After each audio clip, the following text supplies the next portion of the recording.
everyone, kami dari kelompok Filsafat Pendidikan Pancasila. Selamat menyaksikan. Filsafat merupakan bidang pemikiran manusia.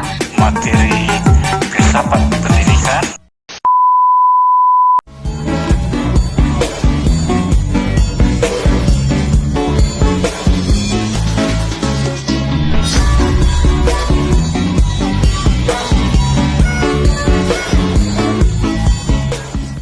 Assalamualaikum warahmatullahi wabarakatuh. Hello everyone, kami dari kelompok Filsafat Pendidikan Pancasila. Nama saya Desti dengan NPM A1E022037 bersama dengan rekan saya Neti Wahyu Puji Lestari dengan NPM A1E022027. Dengan dosen pengampu Bapak Dr. M. Ilham Abdullah sebagai dosen filsafat pendidikan Universitas Bengkulu. Baiklah, langsung saja ke penjelasan yang pertama. Apa itu filsafat? Filsafat berasal dari kata Yunani philosophia, yang berarti cinta kebijaksanaan. Filsafat merupakan bidang pemikiran manusia yang paling penting, karena bercita-cita untuk mencapai makna hidup yang paling hakiki. Meskipun bagi sebagian orang, cara berpikir dalam ilmu filsafat dipandang sebagai suatu hal yang berbelit-belit dan membosankan, pada dasarnya, setiap ilmu pengetahuan mempunyai keunikan tersendiri yang saling membedakan. Selain itu, juga memberi manfaat dan memiliki kegunaan dalam kehidupan. Bisa dibilang, filsafat merupakan bidang pemikiran manusia yang paling penting, karena memiliki tujuan yang sangat krusial bagi kehidupan manusia. Selanjutnya, filsafat menurut para ahli. Yang pertama, menurut Bertrand Russell. Menurut Bertrand Russell, filsafat bisa dikatakan sebagai suatu usaha seseorang untuk menjawab pertanyaan tidak secara dogmatis atau dangkal, seperti ketika melakukan aktivitas sehari-hari, namun memberi jawaban secara kritis, yakni dengan menyelidiki permasalahan yang ditimbulkan dari pertanyaan yang muncul. Jawaban tersebut nantinya menjadi dasar menjalani kehidupan. Yang kedua, menurut Immanuel Kant. Menurut Immanuel Kant, filsafat adalah ilmu pengetahuan yang menjadi pangkal dan puncak segala pengetahuan, yang tercakup dalam 4 persoalan, yakni apa yang bisa diketahui atau metafisika, apa yang seharusnya dilakukan atau etika, sampai mana harapan kita atau agama, dan apa hakikat manusia atau antropologi. Yang ketiga, menurut W.J.S. Purwadarminta. Menurut W.J.S. Purwadarminta, filsafat merupakan pengetahuan dan penyelidikan menggunakan akal budi mengenai sebab, asas, hukum, dan sebagainya, ketimbang segalanya yang ada di dalam semesta, maupun mengetahui kebenaran dan arti dari adanya sesuatu. Keempat, menurut Mudhopir. Menurut Mudhopir, jika kata filsafat mengacu pada asal kata philen dan sophos, maka berarti mencintai sifat bijaksana atau bijaksana sebagai kata sifat. Apabila mengacu pada asal kata philos dan sophia, berarti teman kebijaksanaan atau kebijaksanaan sebagai benar. Yang terakhir, menurut Nasrowen. Menurut Nasrowen, filsafat adalah hasil dari tinjauan manusia mengenai dirinya, makna alam dan tujuan hidup dengan menggunakan pikiran serta dibantu rasa dan keyakinan di dalam diri tersebut sebagai suatu kesatuan, baik dalam mempengaruhi atau membantu orang lain. Filsafat digunakan sebagai pedoman dalam memberi makna hidup. Lalu, apa kontribusi filsafat dalam pendidikan?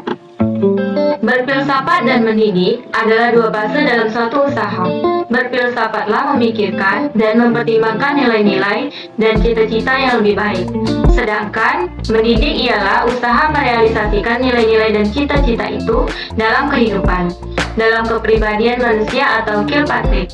Di sini, filsafat juga berfungsi mengarahkan agar teori-teori dan pandangan filsafat pendidikan yang telah dikembangkan tersebut bisa diterapkan dalam praktik kependidikan sesuai dengan kenyataan dan kebutuhan hidup yang juga berkembang dalam masyarakat.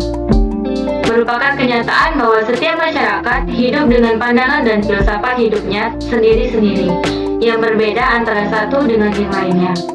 dan sendirinya akan menyangkut kebutuhan kehidupan hidupnya. Peranan filsafat pendidikan dalam pengembangan teori belajar dapat diketahui melalui peranan antara filsafat dan pendidikan yang tidak dapat dipisahkan. Lalu, apa kontribusi filsafat dalam pendidikan?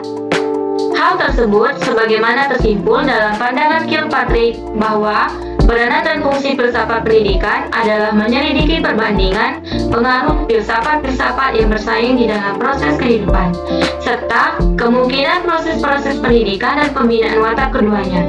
Mengusahakan untuk menemukan pengelolaan pendidikan yang peranan filsafat pendidikan dalam pengembangan teori belajar dapat diketahui melalui peranan antara filsafat dan pendidikan yang tidak dapat dipisahkan. Hal tersebut sebagaimana tersimpul dalam pandangan Kilpatrick bahwa peranan dan fungsi filsafat pendidikan adalah menyelidiki perbandingan pengaruh filsafat-filsafat yang bersaing di dalam proses kehidupan, serta kemungkinan proses-proses pendidikan dan pembinaan watak keduanya. Mengusahakan untuk menemukan pengelolaan pendidikan yang dikehendaki untuk membina watak yang paling konstruktif bagi golongan muda dan tua. Selanjutnya, apa itu filsafat pendidikan Pancasila? Pancasila sebagai suatu sistem filsafat memiliki dasar ontologis, dasar epistemologis, dan dasar aksiologis tersendiri yang membedakannya dengan sistem filsafat lain. Secara ontologis, kajian Pancasila sebagai filsafat dimaksudkan sebagai upaya untuk mengetahui hakikat dasar dari sila-sila Pancasila. Nuto Wernagoro dalam Garis Suara 2007 menyatakan bahwa hakikat dasar ontologis Pancasila adalah manusia, sebab manusia merupakan subjek hukum pokok dari Pancasila. Selanjutnya, hakikat manusia itu adalah semua kompleksitas makhluk hidup, baik sebagai makhluk hidup individu maupun sebagai makhluk sosial. Secara lebih lanjut, hal ini bisa dijelaskan bahwa yang berketuhanan yang Maha Esa, yang berkemanusiaan yang adil dan beradab, yang berpersatuan Indonesia, yang berkerakyatan yang dipimpin oleh hikmat kebijaksanaan dalam permusyawaratan perwakilan, serta yang berkeadilan sosial adalah manusia. Kajian epistemologi filsafat Pancasila dimaksudkan sebagai upaya untuk mencari hakikat Pancasila sebagai suatu sistem pengetahuan. Menurut Titus, dalam Kailan 2007, terdapat 3 persoalan mendasar dalam epistemologi, yaitu: pertama, tentang sumber pengetahuan manusia, kedua, tentang teori kebenaran pengetahuan manusia, dan ketiga, tentang watak pengetahuan manusia. Tentang sumber pengetahuan Pancasila, sebagaimana diketahui bahwa Pancasila digali dari nilai-nilai luhur bangsa Indonesia sendiri, serta dirumuskan secara bersama-sama oleh the founding fathers kita. Jadi, bangsa Indonesia merupakan kausa materialisnya. Selanjutnya, Pancasila sebagai suatu sistem pengetahuan memiliki susunan yang bersifat formal logis, baik dalam arti susunan sila-silanya maupun isi arti dalam sila-silanya. Susunan sila-sila Pancasila bersifat hierarkis piramidal. Selanjutnya, sila-sila Pancasila sebagai suatu sistem filsafat juga memiliki satu kesatuan dasar aksiologinya, yaitu nilai-nilai yang terkandung dalam Pancasila pada hakikatnya juga merupakan suatu kesatuan. Contoh implementasi filsafat pendidikan Pancasila di kehidupan sehari-hari adalah dengan saling menjaga toleransi antar teman di kampus, saling menjaga kerukunan umat beragama, taat dan patuh akan peraturan yang telah ditetapkan di kampus, serta mengakui persamaan derajat dan bersikap adil tanpa pandang bulu baik antara dosen dan mahasiswa maupun antar mahasiswa itu sendiri. Baik, itu tadi presentasi dari kelompok kami. Dari sini saya bisa menarik kesimpulan bahwa pengertian filsafat itu menurut para ahli adalah sebagai berikut. Yang pertama, menurut Bertrand Russell, filsafat bisa dikatakan sebagai suatu usaha seseorang untuk menjawab pertanyaan tidak secara dogmatis atau dangkal seperti ketika melakukan aktivitas sehari-hari. Yang kedua, menurut Immanuel Kant, filsafat ilmu pengetahuan yang menjadi pangkal dan puncak segala pengetahuan yang tercakup dalam 4 persoalan, yakni metafisika, etika, agama, dan antropologi. Yang ketiga, menurut Paul Marder-Minta, filsafat merupakan pengetahuan dan penyelidikan menggunakan akal budi mengenai sebab, asas hukum, dan sebagainya. Yang keempat, menurut Mudofir, jika kata filsafat mengacu pada asal kata Pilan dan Sophos, maka berarti mencintai sifat bijaksana atau bijaksana sebagai kata sifat. Kelima, menurut Nastroen, filsafat adalah hasil dari tinjauan manusia mengenai dirinya, makna alam dan tujuan hidup dengan menggunakan pikiran serta dibantu rasa dan keyakinan di dalam diri tersebut. Peranan filsafat pendidikan dalam pengembangan teori belajar dapat diketahui melalui peranan antara filsafat dan pendidikan yang tidak dapat dipisahkan. Hal tersebut sebagaimana tersimpul dalam pandangan Kilpatrick bahwa peranan dan fungsi filsafat pendidikan adalah menyelidiki perbandingan pengaruh filsafat-filsafat yang bersaing di dalam proses kehidupan, serta kemungkinan proses-proses pendidikan dan pembinaan waktu keduanya. Mengusahakan untuk menemukan pengelolaan pendidikan yang peranan filsafat pendidikan dalam pengembangan teori belajar dapat diketahui melalui 1. Peranan antara filsafat, dan 2. Pendidikan yang dapat dipisahkan. Pancasila sebagai suatu sistem filsafat memiliki dasar ontologis, dasar epistemologis, dan dasar aksiologis tersendiri yang membedakannya dengan filsafat lain.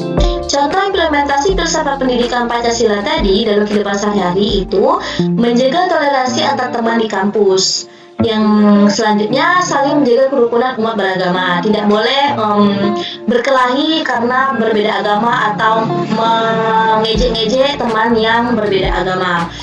Selanjutnya, taat dan patuh akan peraturan yang telah ditetapkan di kampus, serta mengakui persamaan derajat dan bersikap adil tanpa pandang bulu, baik antara dosen dan mahasiswa ataupun antara mahasiswa itu sendiri.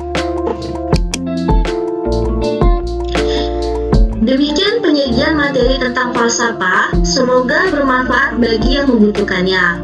Kemudian, semoga materi ini menjadi amal ibadah bagi kita semua. Kami, mahasiswa Prodi Fisika, mengucapkan terima kasih kepada Bapak Dr. M. Ilham Abdullah, yang mana selama kegiatan pembelajaran kami bukan hanya belajar filsafat, tapi juga diajarkan bagaimana mengenal Tuhan dan diri manusia agar hubungan ibadah kepada Tuhan dapat lebih efektif. Sehingga doa-doa yang kami panjatkan dapat terkabul. Kemudian kita terkendali untuk tidak berbuat zalim. Terima kasih everyone, sampai jumpa.